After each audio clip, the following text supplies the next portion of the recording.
A Rádio USP apresenta USP Analisa. Meia hora analisando assuntos atuais que envolvem a vida do cidadão e da universidade, sempre com um convidado especial. USP Analisa.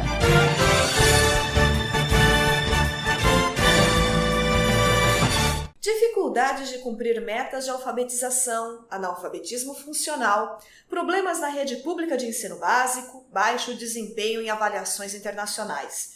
O cenário da educação no Brasil preocupa e corremos o risco de que ele aprofunde ainda mais as desigualdades sociais do país. Afinal, quais os caminhos para reverter essa situação e como podemos alcançá-los? Para discutir esse tema, o USP Analisa exibe a partir de hoje um especial em 2 programas com o professor Mozar Neves Ramos, que está assumindo a cátedra Sérgio Henrique Ferreira do Instituto de Estudos Avançados Polo Ribeirão Preto da USP. Professor, seja bem-vindo ao USP Analisa.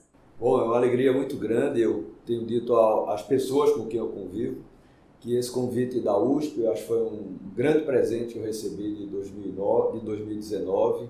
Eu acho que é uma oportunidade de trazer o tema das políticas públicas vinculadas à área da educação para ampliar o debate na Universidade de São Paulo, a maior e mais prestigiosa universidade do país.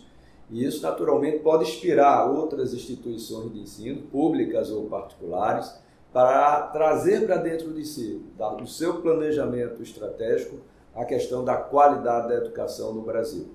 Eu acho que isso é determinante para o futuro do país.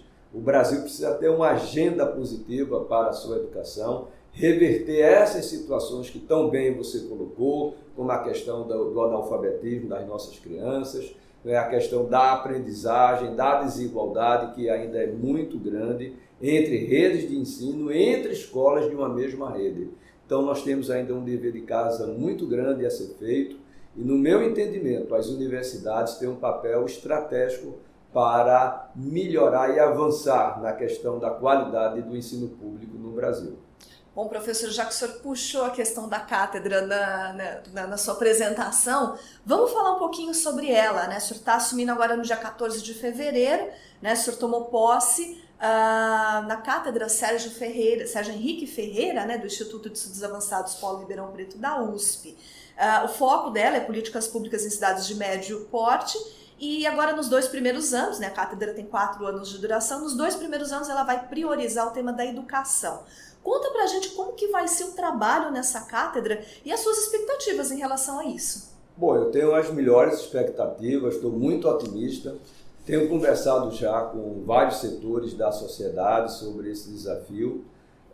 Nós temos hoje no Brasil, de acordo com o censo do IBGE de 2010, 242 cidades na categoria de médio porte, ou seja, são cidades de 100 mil a 500 mil habitantes. Aqui, por exemplo, em São Paulo, nós temos 66 cidades nessa condição e nós temos, quando analisamos já os dados de aprendizagem escolares, por exemplo, nessas cidades, um desafio enorme, há uma desigualdade ainda muito grande. E nós precisamos trazer à sociedade, setores da sociedade que estão trabalhando na área da educação, que estão contribuindo com o poder público na área da educação, para nos ajudar nesse processo. Em primeiro lugar, é muito importante trabalhar com as redes públicas de ensino, as secretarias, sejam municipais e a Secretaria Estadual de São Paulo, dos demais estados.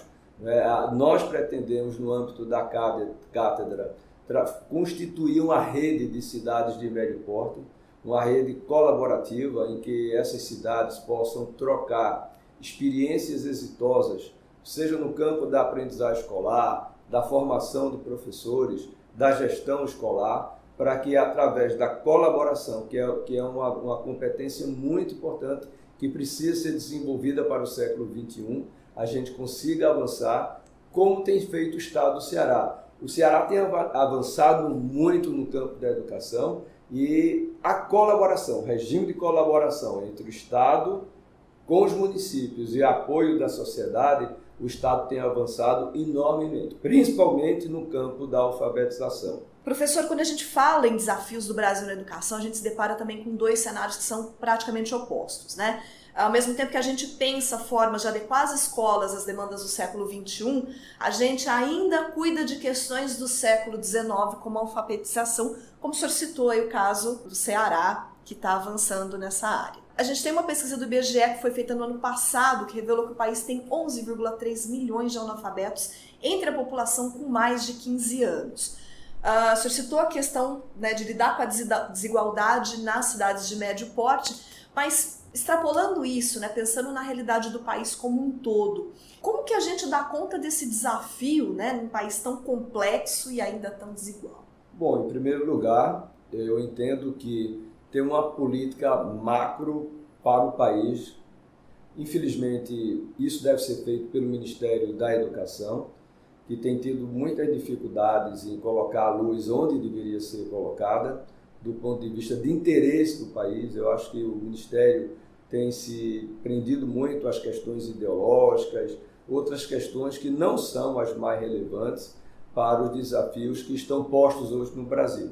De qualquer maneira, o país amadureceu muito, né? Eu acho que eu costumo dizer muito que o Brasil precisa aprender com o Brasil.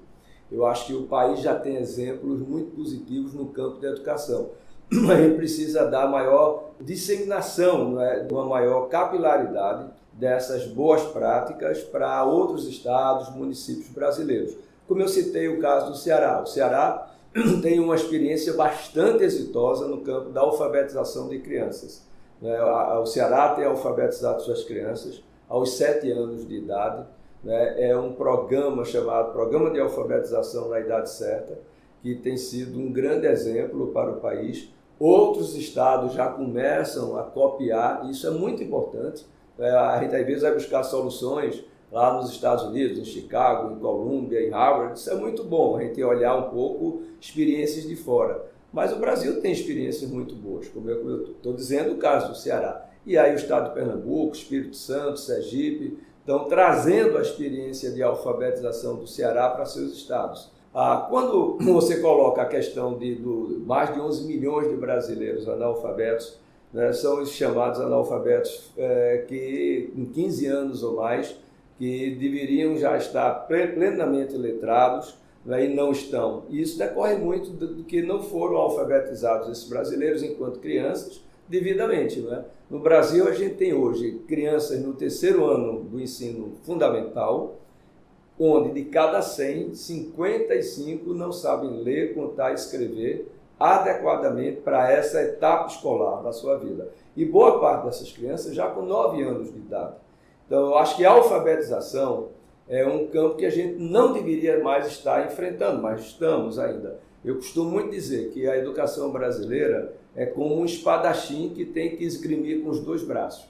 Resolver problemas do passado não resolvidos, como é o caso da alfabetização, e trazer as coisas do século XXI para a escola, né? Como, por exemplo, a questão das ciências para a educação, a questão da educação integral com base em competências, habilidades que são tão importantes para o mundo do trabalho atual e futuro, né? E o futuro é agora. Então, eu acho que a gente tem um enorme desafio. É como mudar o pneu com um carro em movimento. Professor, as avaliações internacionais mostram um cenário bastante preocupante em relação ao desempenho dos estudantes brasileiros. Na edição 2018 do Programa Nacional de Avaliação de Alunos, o PISA, o Brasil ficou nas posições número 67 em ciências, 58 em leitura e 71 em matemática, isso considerando 79 países e territórios autônomos participantes, ou seja, praticamente nas últimas posições aí da tabela. O que a gente precisa fazer para que o Brasil alcance uma posição melhor e até que ponto isso é realmente relevante dentro da nossa realidade? Quer dizer, vale a pena a gente considerar essas avaliações internacionais que às vezes pegam países com realidades muito diferentes da nossa? Olha, são várias questões que você coloca dentro dessa importante questão. Em primeiro lugar, a questão do desafio da aprendizagem escolar. O Brasil tem melhorado muito nos anos iniciais do ensino fundamental. Desde 2003, o país vem de forma muito consistente melhorando os seus índices de aprendizagens e deve, possivelmente em 2021, alcançar a meta colocada pelo IDEB para o país, que é o Índice de Desenvolvimento da Educação Básica nos anos iniciais. Todavia, quando a gente olha a questão da aprendizagem escolar nos anos finais e principalmente no ensino médio, aí o Brasil está literalmente estagnado. Não é só o PISA que está mostrando isso, as próprias avaliações nacionais, né? Quando a gente olha o Prova Brasil, o SAEB, enfim, o Brasil desde 99 está literalmente estagnado. E estagnação na educação é retrocesso, porque os outros países estão melhorando e o Brasil está parado. Como o PISA pega adolescentes com 15 anos de idade, então a gente está falando aí dos anos finais. E nos anos finais, como eu disse, o Brasil está estagnado. Então o que o PISA mostrou é o que, na verdade, nós já sabíamos, né? Sabíamos dessa estagnação, o Brasil não consegue sair dela e o pior, no patamar muito baixo. Para a gente ter uma ideia, no ensino médio, de cada 100 jovens que concluem o ensino médio, só 9 aprenderam o que seria esperado em matemática. E língua portuguesa, de cada 100, 29. Portanto, é uma situação extremamente preocupante, principalmente se levarmos em conta que metade desses jovens ficaram pelo caminho, ou seja, não concluíram o ensino médio. E os que concluem com esse nível muito baixo de aprendizagem.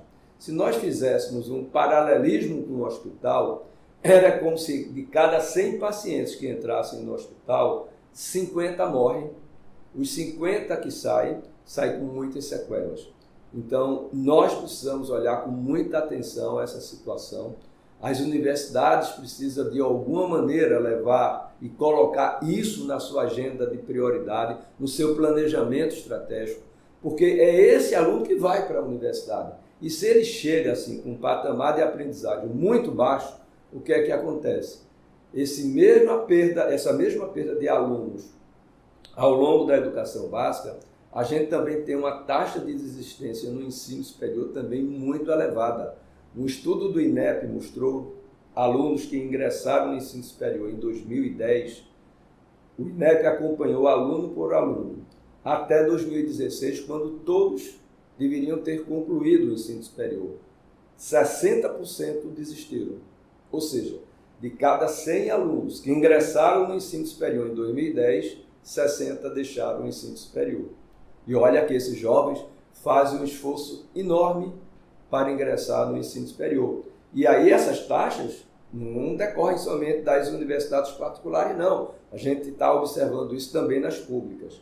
Então é muito importante olhar essa situação. Como reverter?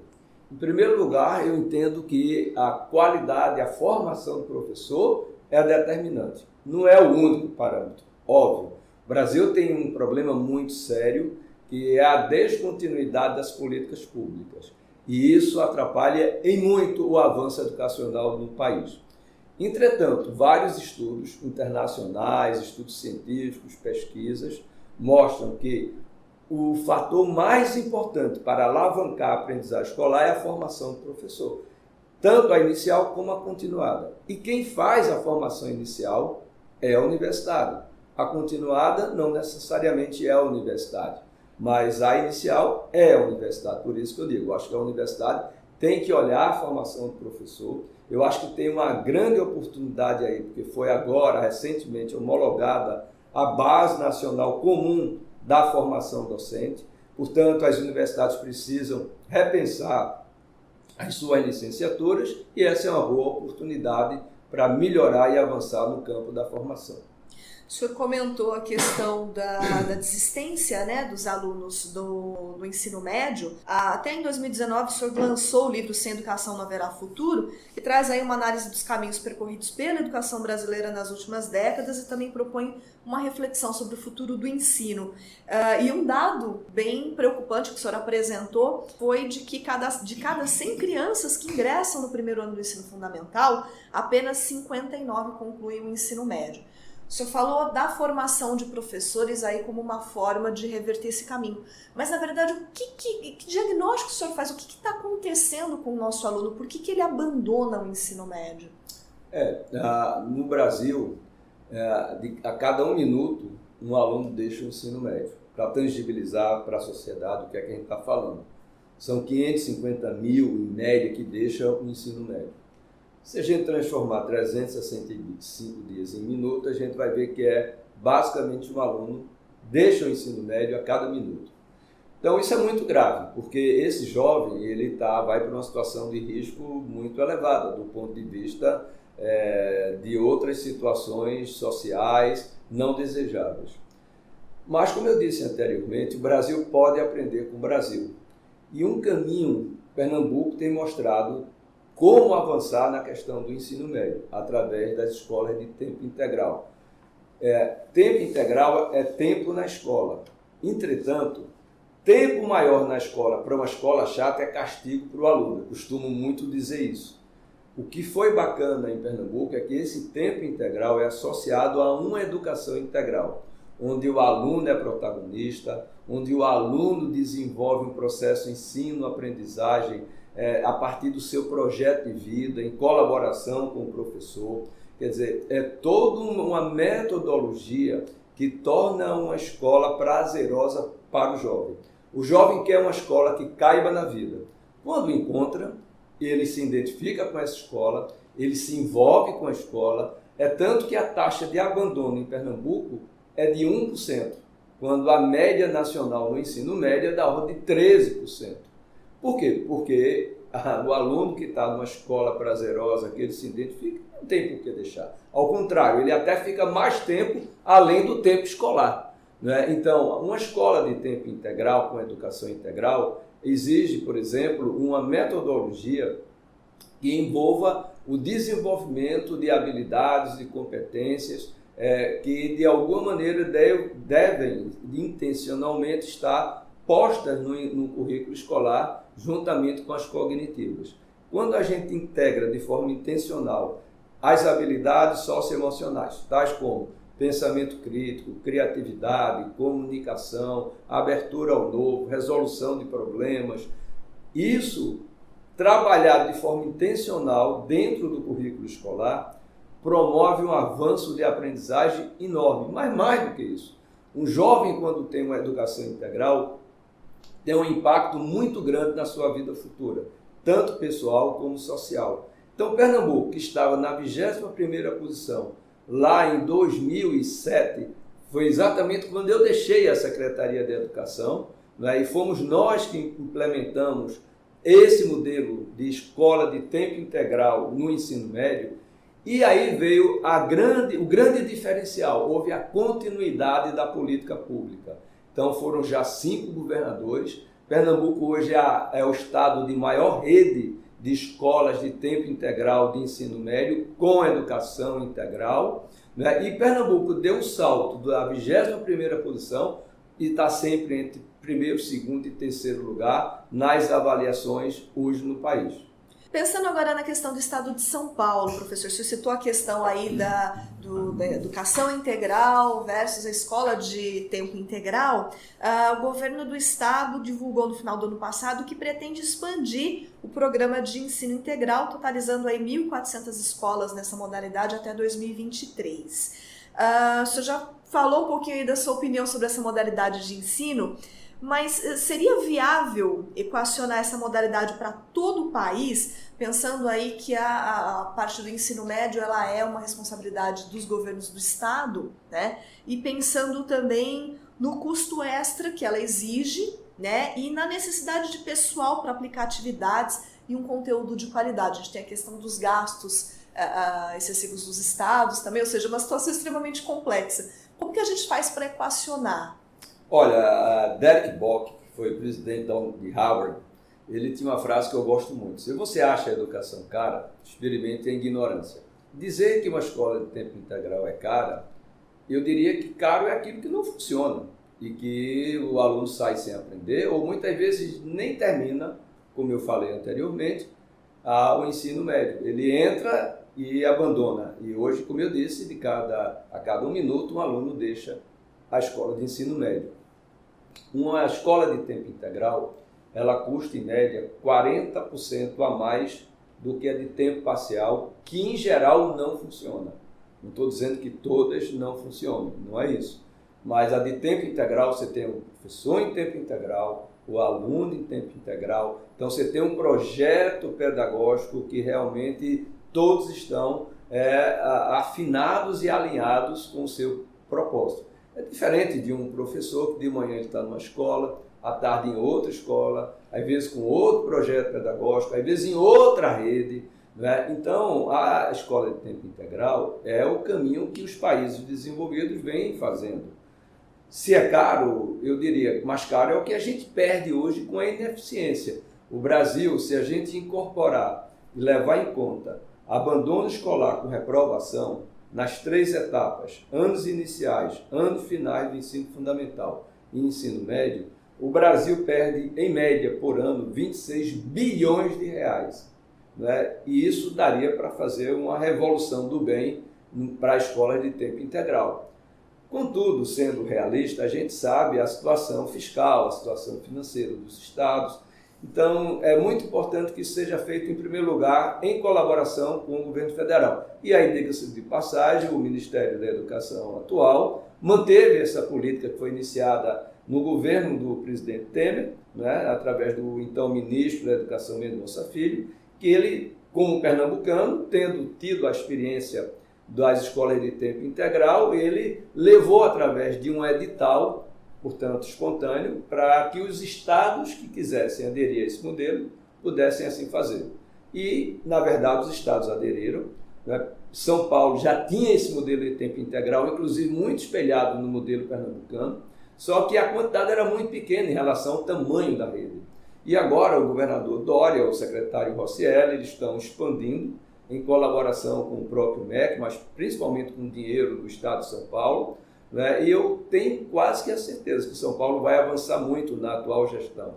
Né? E eu diria o seguinte, tem que ser escola de tempo integral para todo mundo? Essa é a pergunta. Não é só pelo dinheiro.